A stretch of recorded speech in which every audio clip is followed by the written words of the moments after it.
Kia ora koutou and welcome to Writing in the Margins. I'm Jules, I'm a writer, but I'm also quite a normal person with a classic 9-to-5 job, a partner, a house to look after, and a mental sanity to maintain. For years, I've had to carve time for writing around all my social obligations, and I want to know how other people do it too. In Writing in the Margins, I interview other normal people like me who also write, and I ask them how they make it happen. From waking up to 5 a.m. to reframing how the whole concept of writing means, Writing in the Margin explores how normal busy people find time for their passion. But before I jump into interviewing people, I want to share my two main ways that I make time for writing as a person with a job, a house, a partner, a dog, and a mental sanity to maintain.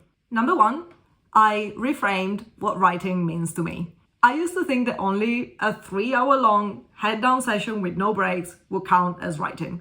I used to think that writing only counted if you published it. If no one can see it or read it, then what's even the point? Shifting my mindset on what counts as writing really helped me see that, in fact, I actually write every day, mostly without even trying. I've come to accept that journaling counts as writing. Social media posts count as writing. Jotting down one line in your notes app on the train also counts as writing. I learned to manage my expectations around writing, and I've accepted the idea that not every day I will write a masterpiece that I will publish on the internet. This way, I no longer feel any pressure to write anything spectacular every time I sit at my laptop. And I'm now happy with whatever amount of writing I get around to do every day. Number two, I see writing as an integral part of my everyday life. I've noticed that seeing writing as something separate from my everyday life puts it in a box that I can only open in specific circumstances. I can only write at a specific desk, at a specific time of day, using a specific pen.